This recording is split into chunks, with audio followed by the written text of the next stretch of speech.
ঈদে যাওয়ার পরে দেখি যে জামাত শেষের দিকে, ওই সময় আমরা কি করি, যখন ইমাম সাহেব একদিকে সালাম ফিরে দেয়, আমরা আর জামাতে কি হই, শরিক হই না। ইহাতে আমাদের জামাতের যে সওয়াবটা, সেই সওয়াব থেকে বঞ্চিত হয়ে যায়।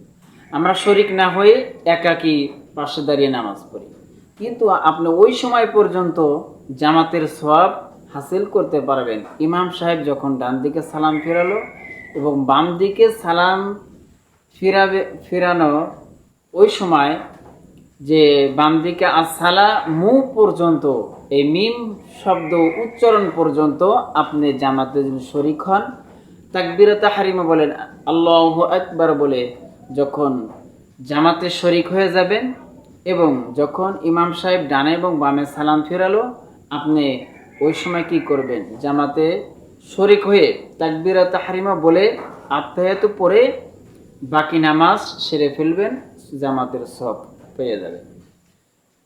এবং আপনি যদি তাকবীরে তাহরিমা বলার পর, আল্লাহু আকবার বলার পরে দাঁড়ানো অবস্থায় বাকি নামাজ পড়েন, আত্তাহিয়াতু যদি নাও পড়েন, তারপরেও কি হবে, আপনি পূর্ণ জামাতের সওয়াব পেয়ে যাবেন, তাতে কোনো সমস্যা নাই। আর আত্তাহিয়াতু যদি বসে পড়েন, তাহলে এটাই উত্তম। আল্লাহ তাআলা আমাদের এই মাসআলাটা বুঝে আমল করা তৌফিক দান করুন।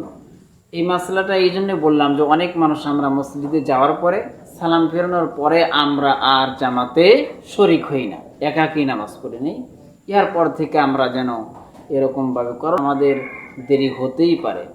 আমরা ইমাম সাহেব যখন ডান দিকে একদিকে সালাম ফেরানো, তারপরেও আমরা কি হয়ে যাব, শরিক হয়ে যাব, এবং আল্লাহ তাআলা আমাদের জামাতের সওয়াব দান করবেন। আল্লাহ তাআলা আমাদের তৌফিক দান করবেন। আসসালামু আলাইকুম ওয়া রাহমাতুল্লাহ।